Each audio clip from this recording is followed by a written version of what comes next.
All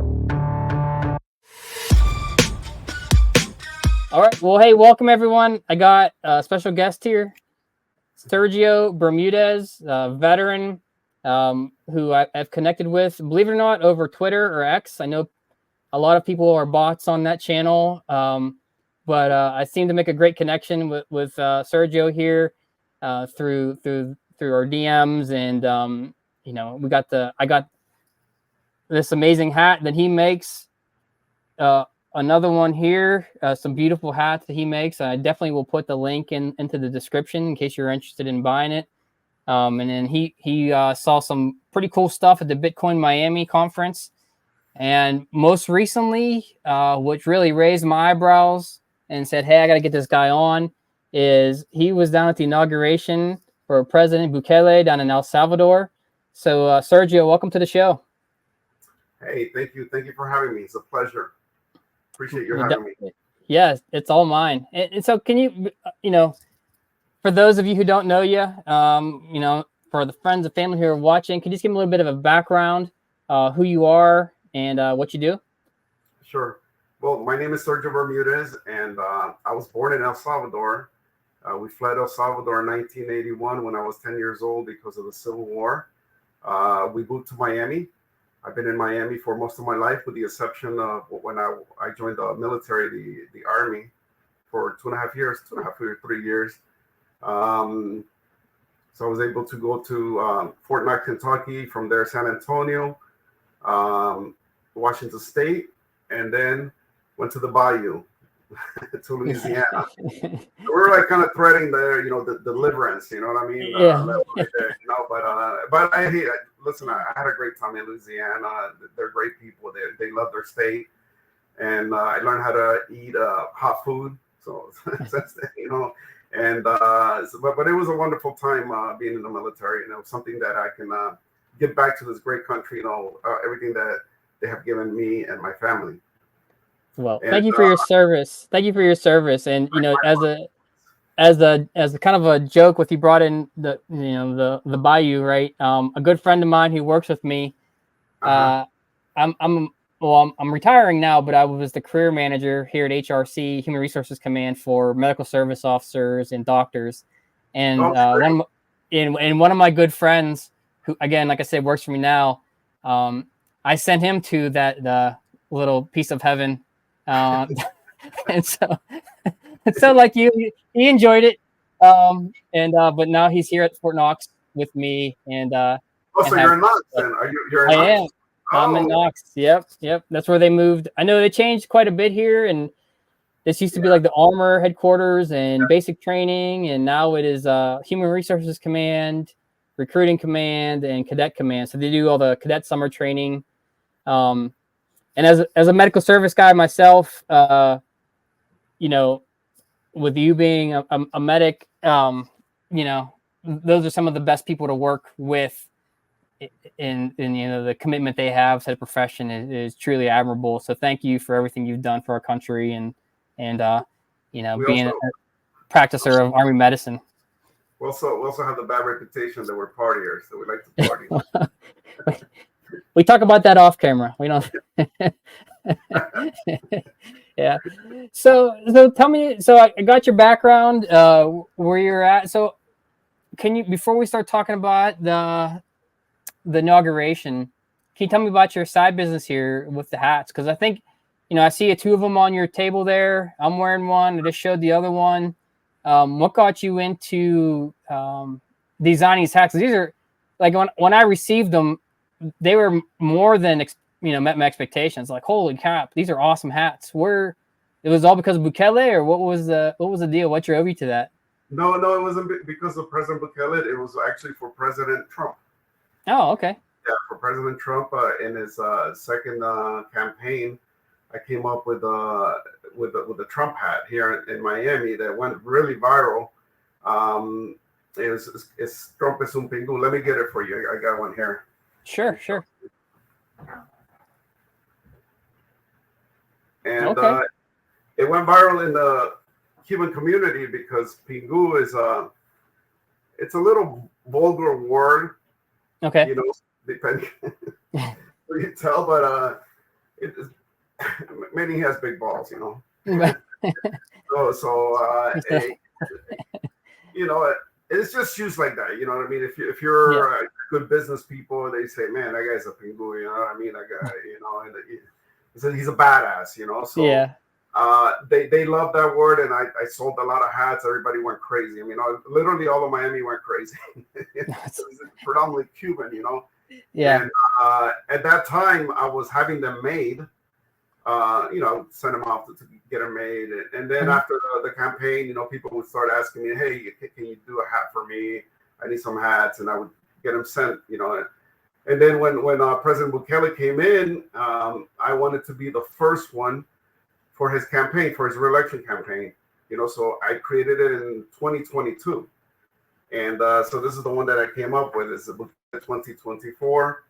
And the bottom it says, Dios, Unión, Libertad, which means God, unity, and freedom, and liberty, freedom. You know, so that it's in the flag. It's in the Salvadorian flag. Those three things there, and like my Trump hat, it went viral in El Salvador.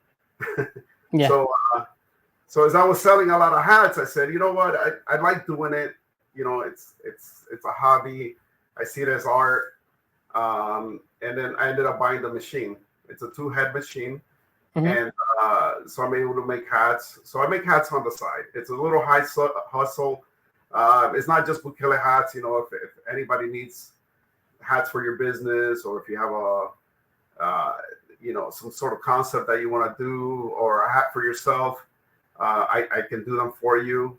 And you know what I found out is that everybody wants a hat. Everybody's, oh man, I want a hat. And let me go back a little bit. When you start looking for someone to make your hats, it's just so expensive. You know, like, oh, it's $25, you know, to digitize the logo, and you can only get one. You know, you have to get like 6 of them, depending on who you are. You know, I'll make a couple hats for you, and you know, it doesn't cost you $25.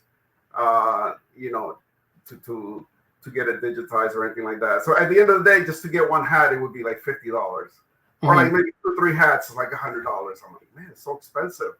So my costs are down, you know, because I don't have that much overhead. It's, you know, I do them myself. So I've you know, I'm profitable with the prices that I sell them for. And like you said, it's a high quality hat, you know, and I take pride in what I do. As you can see, the stitching, it's well made stitching, you know. So so that's how I got into the business, and I've done a lot of hats for the president.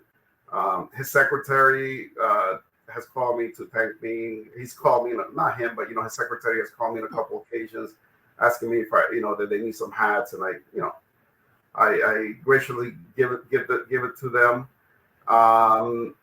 So, and also too, if you see any Max Kaiser hats, that's me. All his hats, you know, I'm his I'm his personal hat guy, you know.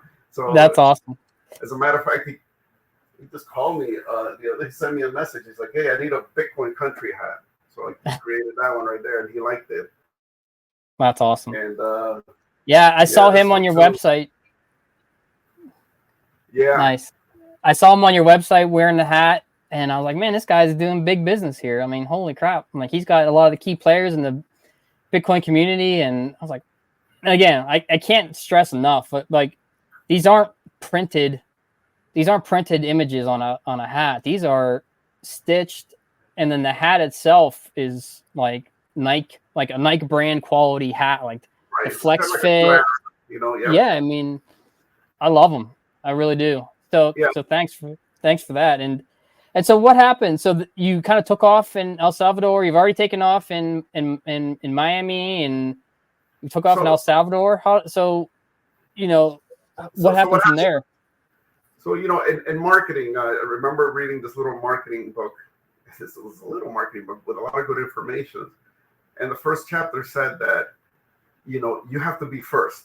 You have to be the first, you know, in anything, you know, as far as marketing, if you have any concept. And in there it says, do you remember who was the runner-up last year in the Super Bowl? Nobody remember who's number 2. And and by the way, President Bukele knows that very well, because when he was introducing Bitcoin and he was trying to change, not change it, introduce the legislation, he was in a hurry. He was in a hurry because he wanted to be the first country, and he knew that at any time anybody was going to implement it and say he's the first one. But he knew the importance to be the first country, because everybody was going to remember that. And I don't know if you know the story, but when he had someone call Jack Mallers and told him, look, the president of El Salvador wants to speak to you personally. Okay. He's like, when does he want to speak to you? He's like, well, you have to be here in 24 hours. If you don't be here in 24 hours, he doesn't. And he's like, man, I almost peed in my pants. I called my dad. And he was in a plane within 24 hours to El Salvador. And he ended up staying there, I think, for 6 months, helping the president write the legislation. And then, long story short, when that Bitcoin conference here in Miami, they introduced it. So I knew I needed to be the first one that was going to make anything with the re-election. We knew he was going to get reelected. I mean, there was a big fiasco saying that he cannot get reelected, that he could. At the end of the day, it was in this Constitution based on interpretation to the Supreme Court that he could get reelected, given that he leaves office 6 months prior, to the next election, and that's what he did. And by the way, that legislation was written by the opposition, both parties. Let's say the Democrats and Republicans. They wrote that legislation in there for themselves in the event that they wanted to stay in power, later on. So he just used that language that they put in there, they gave him that gift, and he's able to get reelected. So for some people that say, oh, no, he can't get reelected. But yes, in 2013, there is a video that he says that you cannot reelect it. But that was before 2015. In 2015, that was when the Constitution was amended. They put that language in there. So, they always go back to that video, whatever. So anyways, he's done everything correctly. He's done everything under the law. So I knew that I had to come up with that hat. So it was in 2022 in July. And as a matter of fact, I had put in the order, and I was going to El Salvador, and the order wasn't going to be ready. I was like, man, what do I do? So I remember in the mall, there was a place that they do hats, you just go there. And I went with the file there, and, like I said, it was expensive. I think for 8 hats, it was like $160.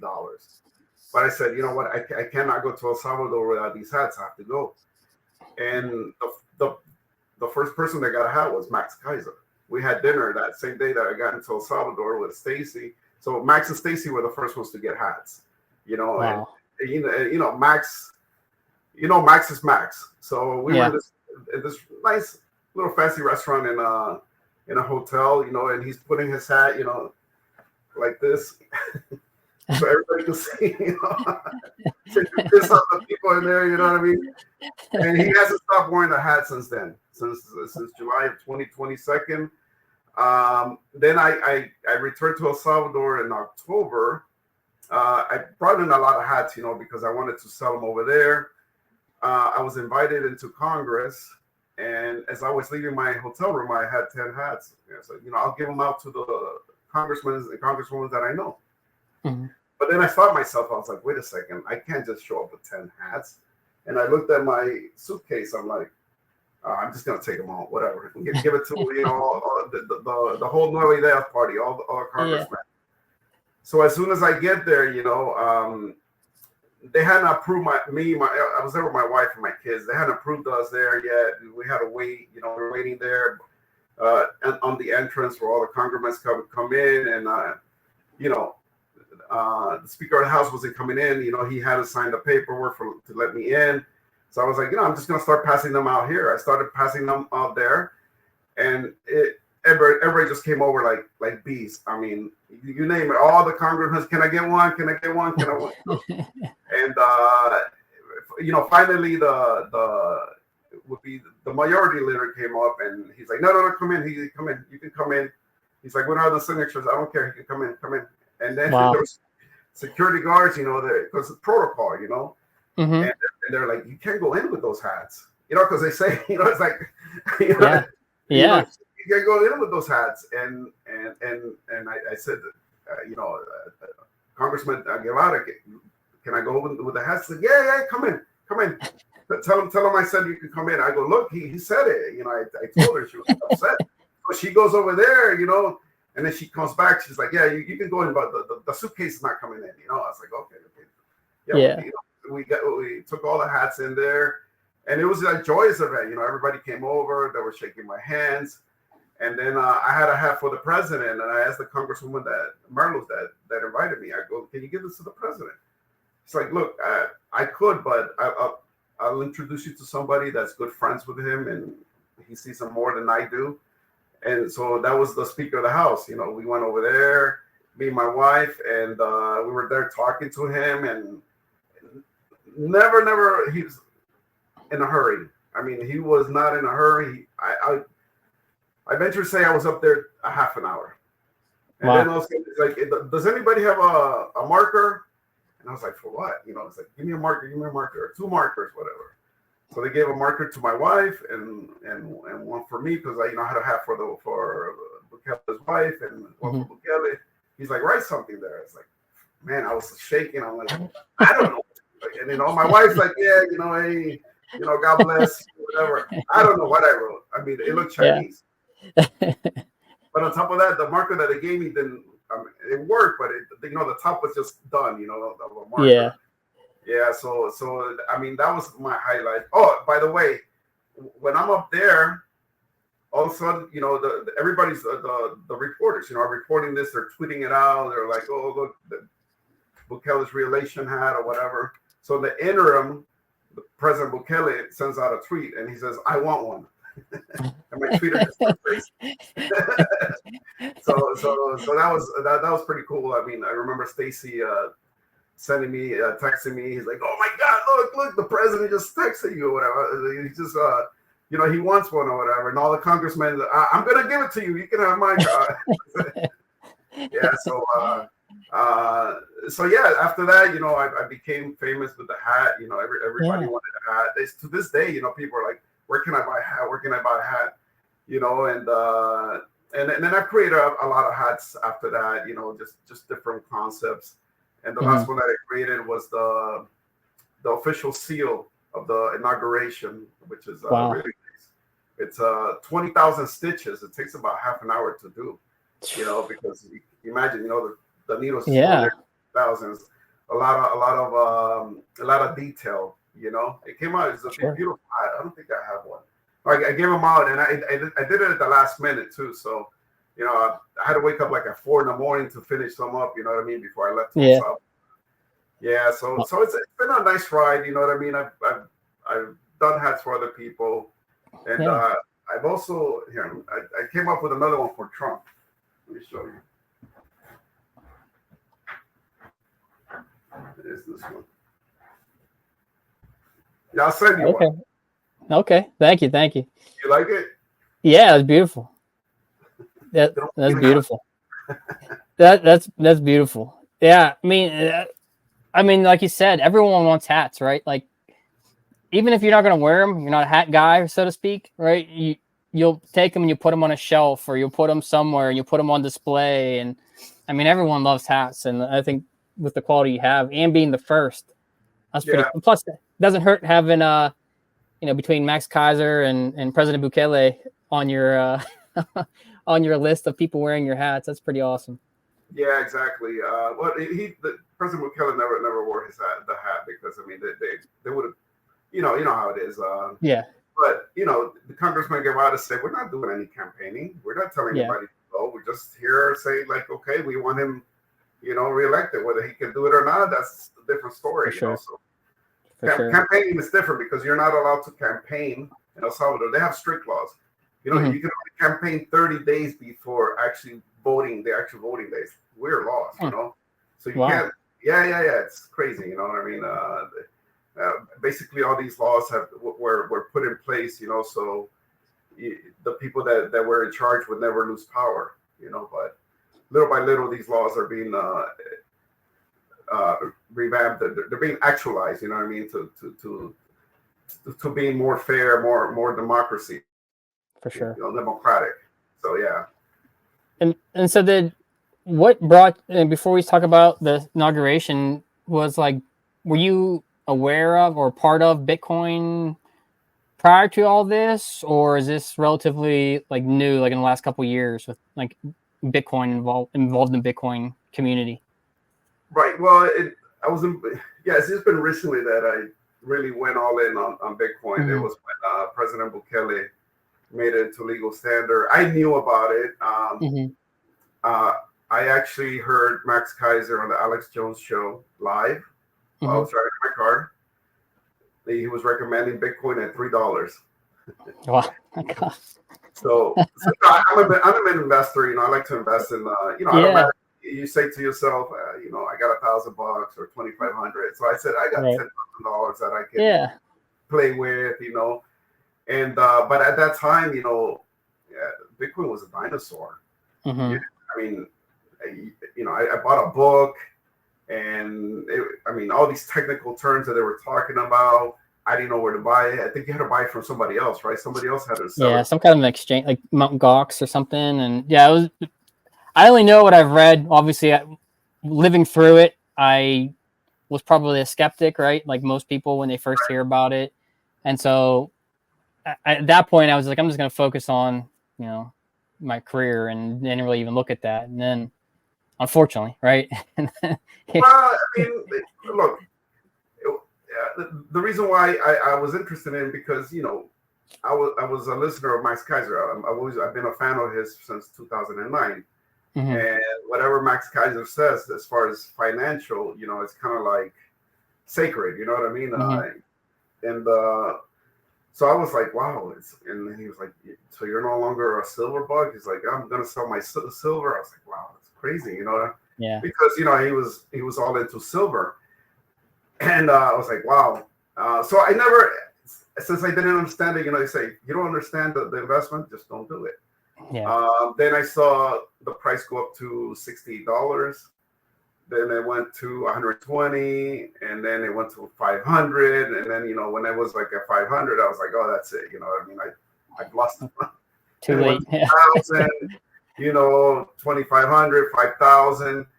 And I just never got in. I mean, I don't know. I just for some Yeah. reason or another, I just never went in. And then I got confused because crypto came in. Then you Mm-hmm. said the Shiba Uno, this and that, and people were making a lot of money, and I got very confused. So it wasn't until President Bukele, you know, he did the legislation making it legal tender. That's when I went all in, with Bitcoin slowly. Yeah. Yeah. But No. Cool. even what Stacy says, even if you would have bought it at $3, you would have sold it, and I'm sure I would have, So you bought it Yeah. at 3, it goes up to 68, you would have sold it, right? I Yeah. mean, you would have It'd be sold hard it. not to, right? Right, and at that time, that conviction for new people just wasn't there. You know what I mean? Yeah. To have that discipline to not to sell. I mean, think about it. You have 1,000 bitcoins, it goes up to 50,000. I'm like, I Yeah. don't know, man, I would have sold half. Yeah. It's been tough. It would have been I tough. started buying under $1. I was like, wow. Yeah. But yeah, so yeah, I mean, like you, I mean, you probably would have sold it. A lot of people sold it. No. A lot of Yeah. people spent it. It'd be hard not to. I mean, Exactly. definitely. Yeah. Well, so talk to me about, so now President Bukele got reelected, right? And you were just at the inauguration. What was your feel, having grown, you're born there, moved around, you're there now visiting, you were there visiting for inauguration. Right. What was it like? Like, what's the country like? Because we hear all the positives, right? We hear the great news stories about crime. Obviously, I see a lot of stuff about the real estate and the, Bitcoin Beach, right? And all the growth that's happening there. What was it like for you visiting? Do you get that? What is your vibe for the country and where it's going? Well, since 1994, I left in 1981. My first time back in El Salvador was 1994, right after I came out of the army. That was one of my goals. After I came out of the army, I have to go back. Mm-hmm. So I would go every 4 to 5 years. Like that. And now, when I went back on 2022, which when he started making all the changes, I mean, it's a totally different country, and it just gets better. El Salvador changes every month, literally, And I don't know if you guys heard the interview with Tucker, and where he starts out and says, El Salvador's been poor since it got its independence. There's been corruption, misery since then. El Salvador has never had good moments. It's just been bad. I mean, I remember when I was growing up, there was a lot of poverty, and then the war started. So being back and seeing the differences, especially we call it the Centro Histórico, the historical downtown. It was kind of like bittersweet, because as I was, remember before we came in, and I sent you some pictures, right where we're sitting down, right where Max Schlapp is there, Max Kaiser is there. You have all these people that would have never gone to El Salvador, had President Bukele been the president. But in 44 years ago, in the same place, right where we're sitting at, 44 years ago, was the funeral mass of Monsignor Romero, which he was assassinated by the government. And I think I have that picture I can display here. The cathedral, it's right there. Everything's there. When you go to most Latin American countries, the downtown, the center, there's always a church there. You're always going to have the church there, government palace.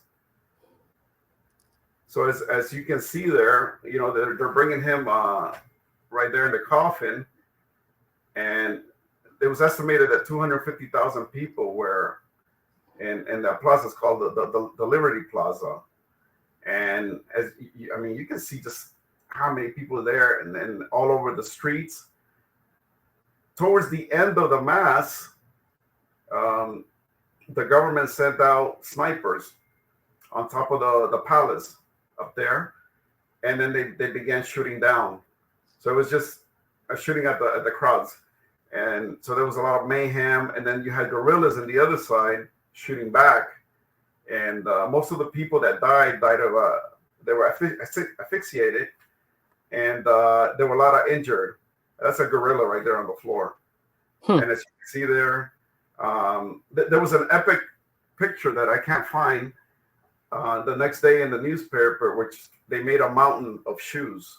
Everybody likes their shoes. Look at all the shoes. Yeah. My uncle was there. He was in the outskirts of the crowds, and he managed to get away. And when he got home without shoes. And wow. I had some family members inside of the church that they were able to get in to see the mass. And I heard, so what did you hear? Wow, there was a lot of screaming, bullets hitting the church. So my point is just the contrast, 44 years ago to now. It's like, that's how much the country's changed, It's from a fascist government to a freedom-loving government, No matter what the fake news tell you that he's a dictator, he's not a dictator, whatever, it's just, I think you know how they like to spin anything, a Democratic Party is a dictatorship, and a fascist country like what the United States becoming, it's democracy. Mm-hmm. Right. So it was bittersweet, and then just like, wow, these people wanted to come to El Salvador. Nobody made them come there, they weren't there like as a political, damn, I need to be there, because, they're sending me here or whatever. They wanted to be there.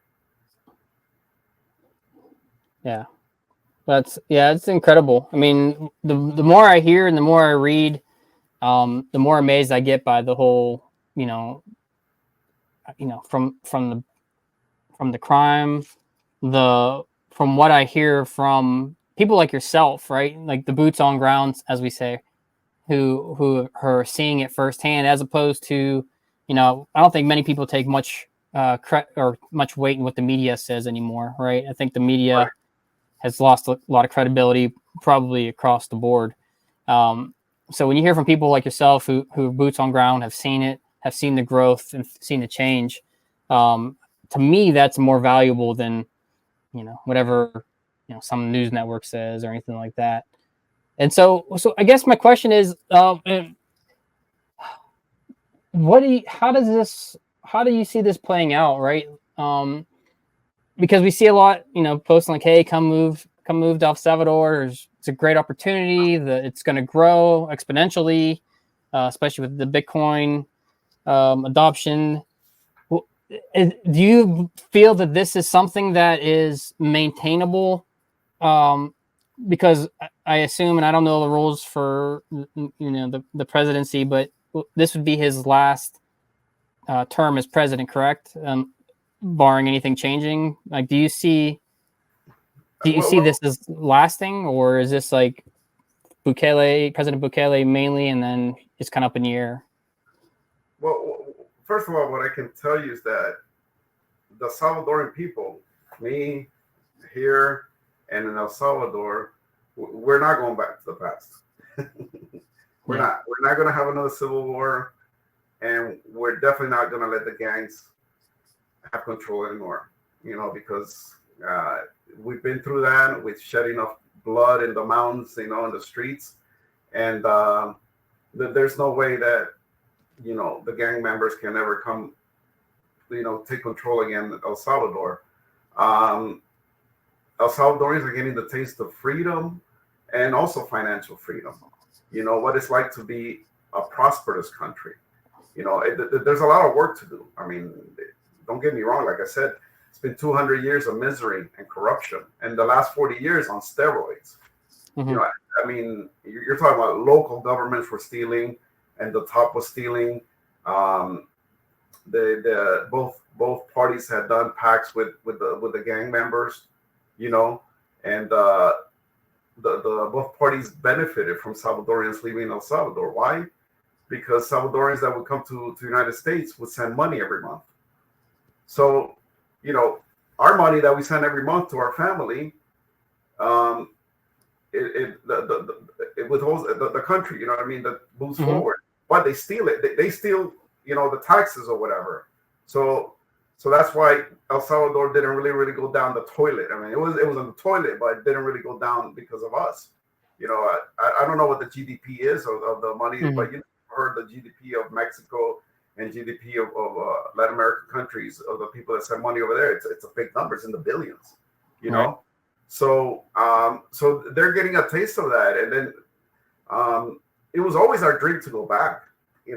My parents' dream was always to back. My dream was to retire part of the time over there, and be here, be in the mountains.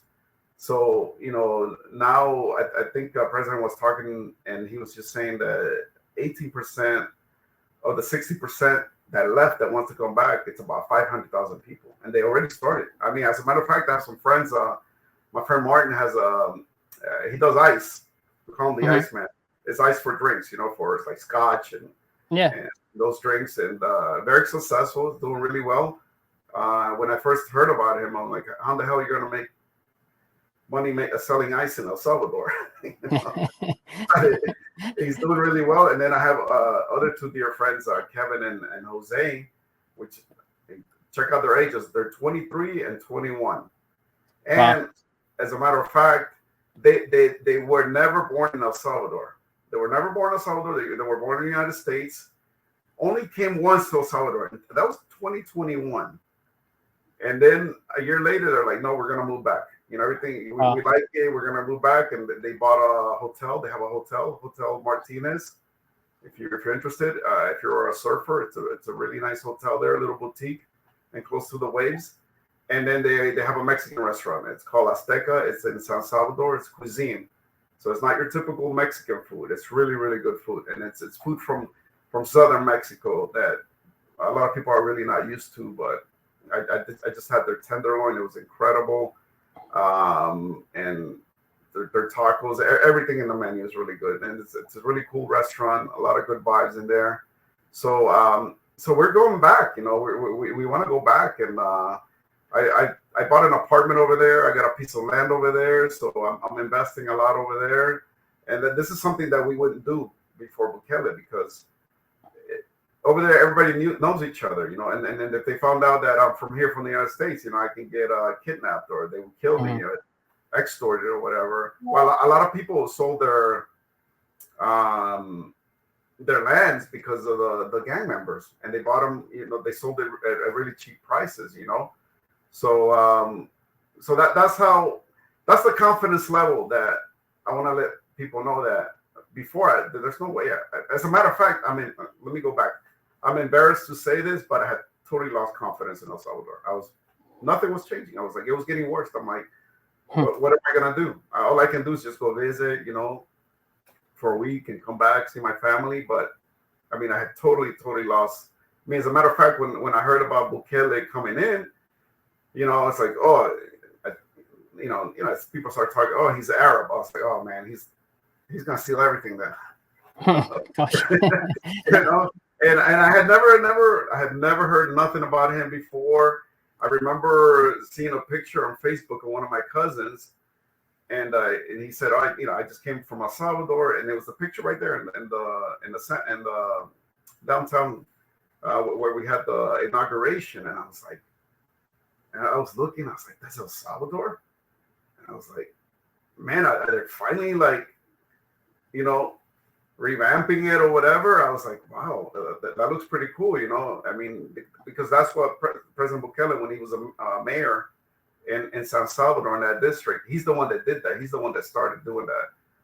Which all the light poles had. I don't know. Have you seen those pictures? You know, where they have all those cables or whatever. Mm-hmm. Yep. Oh my God, it was a mess. I mean, it was like El Salvador had been stopped in time since like the 30s or 40s, you know. So he's the one that brought those cables down and put them underground, and they made fun about him.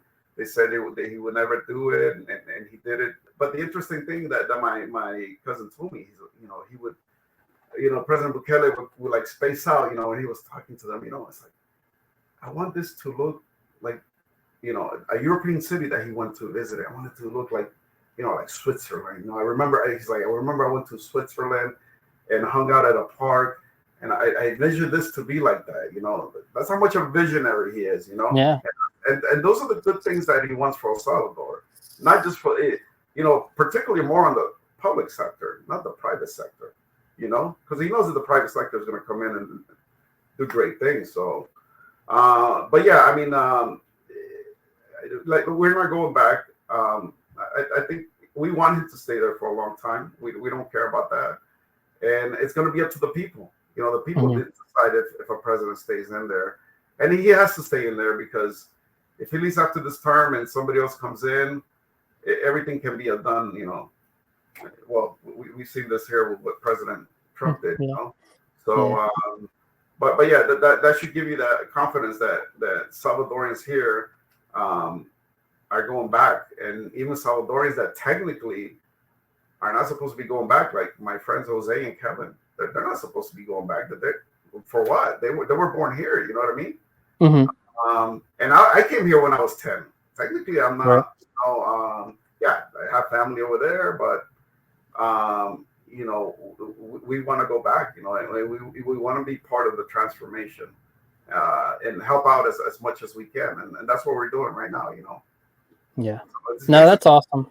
Yeah, I saw, you know, one of the things that really hit home, and when you talk about obviously everything he's doing, and then you see the prosperity that's happening, and then you talked about you know, people who would be sending money from the United States back to family in El Salvador. And sometimes it'd be confiscated, or it'd be the cost would be, you know, exorbitant to make that transfer. But now with Bitcoin, right, you know, that was one of the biggest things is, you know, you kind of help those who were the unbanked, right? And you can do peer-to-peer transfers and everything else. And and I know you saw it when you're in the military, and you know, if you went over to the Gulf War or whatever, was if people don't have that hope or they can start planning for the future, it's hard to make change. And from everything I'm hearing, with him giving that hope, with the ability for the country to start thriving under him, um, I would imagine that the draw to uh, be a member of one of those gangs, or for the gangs to have power, you know, is greatly removed. Like, it's, you know, if like I talked about with my mother-in-law, you know, if I have an opportunity to make money and have a prosperous career, or, you know, all I know is like the cartel in like Juarez, you know, that might be where I go, to the cartel, because it's the only way I see making money, and I don't see much of a future. Um, Exactly. yeah. So when you give people that hope and that ability to start planning long term, I mean, that's amazing. I mean, it was his decision to bring in the Bitcoiners into the country. That was, I mean, it was it was free marketing, you know. Free marketing, and you know, when I found out about when he did that change, I remember that the Bitcoin conference was there that weekend. I didn't go. That was when Bitcoin was really small. That conference was really small, and I remember I was, you know, I tell this story. I was laying in bed, and you know, tossing around 1 o'clock in the afternoon, you know, with my phone, and I finally, you know, come into a video of Jack Mahler's, you know, when he made the announcement. And so I'm looking at it, I was like, wow. Wow. And then President Bukele comes in, you know, says, I'm making a legal tender. And I tell, you know, when he said that, it, I literally cried for 4 hours. Wow. 4 hours I cried because I knew, I just knew. I was like, wow. I go, El Salvador is going to be good, because I knew that the foreign investment was going to come in. The Bitcoiners were going to come in. People like Max and Stacy were going to come in. I mean, you know, people just don't understand that. Just the fact that Max and Stacy went to El Salvador, and now that they're living there, I mean, like, they brought in all these Bitcoiners. I mean, they've increased the country's tourism. You know what I mean? We're really grateful for them, but sometimes people don't get that, you know, or just the fact that the president made a legal tender, you know, right there, right then and there. It's like Salvador is like, oh, we have to go to Salvador. We have to go to Salvador. And not just that, on top of that, just following it up with great laws. You know what I mean? You can keep it private. Any gains with Bitcoin are tax free. I mean, what else do you want? You know, where Milei dropped the ball was that, you know, he has a register. So if you have Bitcoin, there's a register within the government. So that's why you don't see Bitcoiners, you know, flying to Argentina. I mean, he laid in the groundwork for infrastructure. You know, these 5 years. I mean, he's totally revamped the roads, made bridges that are like the bridges that they built here in Miami. And they're not like these Mickey Mouse, you know, bridges that they used to build back in the days. And security, you know what I mean? And so that's the right recipe to bring in foreign investment. And it's coming in, and it's coming in from everywhere. And he said, I'm willing to work with any country that's going to work with me. Saudi Arabia just committed to a water treatment plant. So, and I think it's going to be like an electrical plant that's going to give 1.3 million Salvadorians electricity.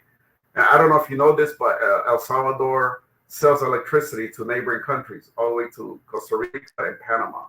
So, and so El Salvador barely has any outages. It has some outages, but back in the days there were. But if you go to Nicaragua and all those other countries, you get a lot of outages. As a matter of fact, my wife just came from Tamaulipas, and she's like, man, the electricity was going off every other hour. It was like insane, you know. So it goes to show, you know, that Mexico being the country that it is, and so you know, Qatar is going to come in and do a lot of stuff. So you know, they're saying it's going to be the next Singapore, and I believe it. I truly believe it because it's there. You know, there's a lot of excitement.